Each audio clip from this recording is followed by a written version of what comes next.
what I have here is one sexy monster of a beast. Monster would be the wrong word, I should have said a very sexy alien.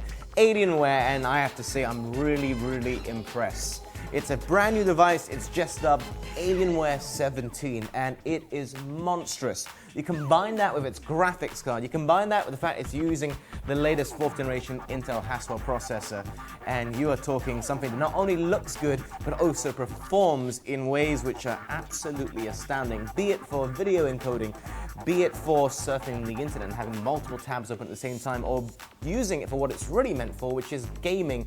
This is huge. This is about 10 pounds, slightly less. It's very heavy, but there's a lot of meat inside, so let's get down to the nitty-gritty.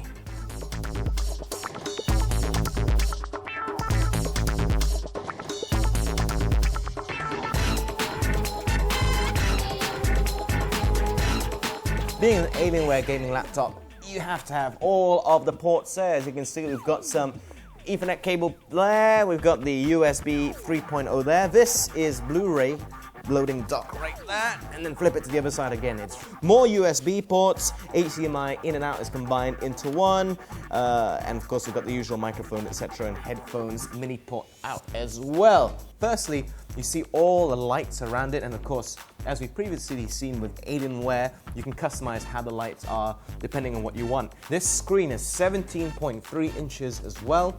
It really strikes out, of course, it's full HD.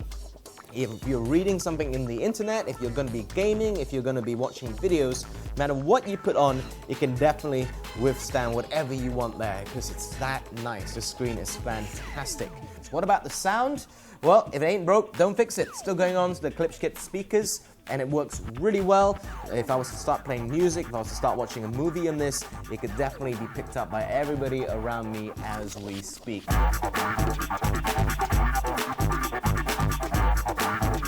The key aspect of this is, of course, gaming. Now, underneath the hood of this little bad boy, NVIDIA GeForce 780M, which of course means this is a powerhouse. You combine that with the processor I told you about earlier, 4 GB dedicated video RAM, and this is a monster underneath. 16 GB RAM total. I mean, you can run anything you want really. We did this test where we played a little bit of WoW on it, and even when you put the 1080p settings on low, you're still getting on the screen about 144 frames per second. You put it on the maximum settings, you're still talking 103, which of course, it's much better than your average, let's put it that way. Now, if you put in a higher res game, something like BioShock Infinite, even when you put it on, of course, 1080p, on the ultimate settings, 35 frames per second, which is a great job for such a hard task game.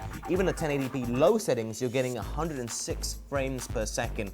Obviously, all of that should suit you perfectly. Now, in terms of storage, it's a combination of the traditional hard drive and also the SSD. You can boot everything up in about 35 seconds in terms of Windows. Obviously, there are faster devices out there, the more dual SSD drives, for example. But I have to say, it's pretty fast, it's pretty nifty.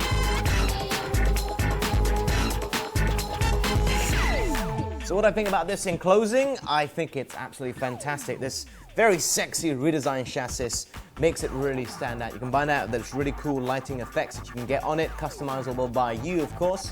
Nice, balanced audio if you're going to watch a movie or if you're going to play your video games. The keyboard and the touchpad, very easy to use, very comfortable. And of course, the insides themselves. That i7 processor inside, the fact that you've got such a fantastic graphics card means you can play the best of the best. This is really like the gold standard. Overall though, this really packs a punch and I'm very impressed. Looks flashy, but it also backs it up with its performance.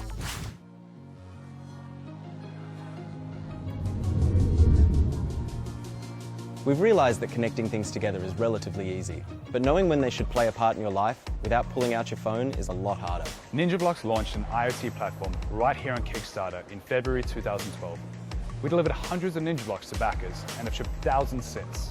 Throughout our journey, the challenge we've seen again and again is how do we create an intuitive experience without having to install yet another app on your smartphone. That's why we built NinjaSphere, the next generation of NinjaBlocks. By using data from your devices, environment, and location, the NinjaSphere is able to advise you intelligently. NinjaSphere keeps track of the state of all your devices, building a model for how they operate. it knows if something is out of place. And because NinjaBlocks uses open source drivers, almost any device, system or appliance can be connected to your NinjaSphere. The heart of the NinjaSphere is the Spheroid, the gateway that keeps tabs on all your devices. We've packed everything we've learned over the past 2 years into this device. Built on an ARM Cortex-A8, it has radios for Zigbee, BLE, Bluetooth, and Wi-Fi. On the surface, neatly concealed in the device, is a hidden LED display providing simple and useful information at the swipe of your hand. In order for the NinjaSphere to learn about your environment, it requires accurate location data of you and your devices. We've implemented a form of trilateration built on cutting-edge machine learning algorithms. By having this information, suddenly keeping tabs on your pets or loved ones becomes simple. You can save money by keeping appliances off when no one's around to use them, and just generally make things a little bit more awesome. Radio signals from the devices around your home are measured by Spheroid gateways and associated BLE waypoints to construct a 3D map of the environment. Taking the signal strength from these measurements, the NinjaSphere can then map the location of any roaming BLE signal within the space. We're really excited by the possibilities this technology opens up. On the Spheroid itself, we wanted a more natural, elegant way to interact with your environment, beyond just another app. We developed a mechanism for gesture control that, at a glance, allows you to measure and control your environment.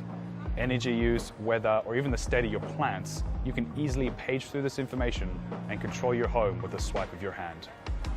We knew we had to build something that you would want to bring into your home. Working with co-creators, we set out to design and build a gateway that was not only functional, but beautiful too. I'm most excited about the platform being open source. Our amazing community continually surprises us with the innovations and the use of the platform that we've never even thought possible. I think the future is in open source, and one of the great things I get to do with our community every single day is interact with them on our forums. We've spent months developing prototypes and refining the approach we need for trilateration and gestures. We have prototypes of the gateway and its software for sensing and control. I look forward to coming into the Ninja office every day as I get to work with talented designers, programmers and support staff building a product that is not only practical, but looks awesome too.